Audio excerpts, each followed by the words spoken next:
মধ্য দিয়ে রাজনৈতিক অঙ্গনে একটা অধ্যায়ের সমাপ্তি করে। সময়ের বিবর্তনে অনেক নেতা আসবে যান, কিছু মানুষ তাদের কর্মের দ্বারা ইতিহাসের পাতায় স্থান করে। দেশনেত্রী বেগম খালেদা জিয়া তিনি তার কর্মের মাধ্যমে ইতিহাসের পাতায় স্থান করে নিয়েছেন, তিনি ছিল অমর হয়ে। ওনার আদর্শকে আমাদেরকে ধারণ করতে হবে এবং সেটা সাধারণ মানুষের কাছে কনভে করতে হবে।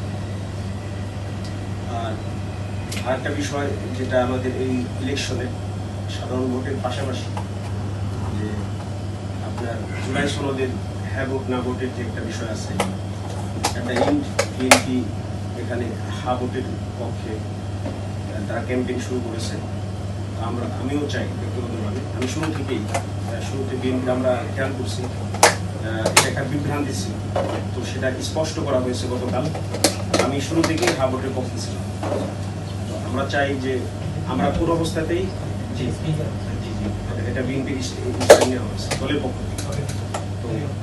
তো আমরা কোনোভাবেই 5 আগস্টের পূর্বে যে একটা জামানা ফেসিবাদী জামানা, সেখানে কোনো অবস্থায় ফেরত যেতে চাই না। আমাদের নেত্রীকে কেন আপসীন নেত্রী কেন বলা, তিনি পুরো বাংলাদেশকে তিনি ধারণ করছেন। দেয়ারফর পুরো বাংলাদেশও তাকে ধারণ করছে, তার জানা যায় তার প্রমাণ। এটা আমি পার্সোনালি বিলিভ করি। তার জানা যায় যদি আমাদের বিএনপির নেতাকর্মী একজনও উপস্থিত না হতো, তার মানুষের অভাব হতো না। একজন বিএনপি নেতাকর্মী উপস্থিত না হইলেও মানুষ যতগুলি ছিল অতগুলি হইত, বিকজ সে পুরো বাংলাদেশকে ধারণ করছে। একটা মুখে বলে এক জিনিস, প্র্যাকটিক্যাল আর এক জিনিস। তাকে কিন্তু ফখরুদ্দিন মঈনুদ্দিন তাকে জেলের ভিতরে নিয়ে রাখছে, উনি কিন্তু কম্প্রোমাইজ করেন নাই। তার সন্তানদেরকে একজন তো মারাই গেল।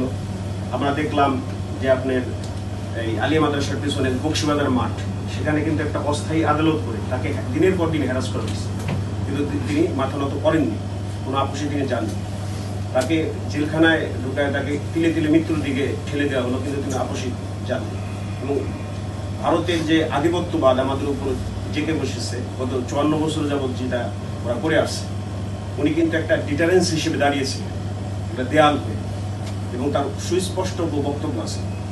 তারপর আমাদের ওনার সেই আদর্শকে ধারণ করতে হবে এবং সেই মেসেজটা নতুন জেনারেশনের সামনে কনভে করতে হবে।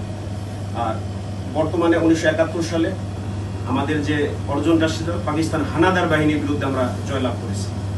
আর 24 আমাদের যে অর্জনটা, সেটা তো আওয়ামী ফ্যাসিবাদ পাশাপাশি ভারতের আধিপত্যবাদের বিরুদ্ধে আমরা লড়াই করে জয়ী হয়েছি। তো এখনকার জেনারেশন কিন্তু তাদের ব্লাড গ্রুপটা হলো ইন্ডিয়া নেগেটিভ। এই তরুণ জেনারেশন আমাদের ভোটার সংখ্যা কিন্তু 4.5 কোটি, হিউজ একটা সংখ্যা। তো আপনারা যারা দেশে যাচ্ছেন, তো তাদের প্রতি আমার একটা অনুরোধ থাকবে, পরামর্শ থাকবে যে তরুণ জেনারেশন যেন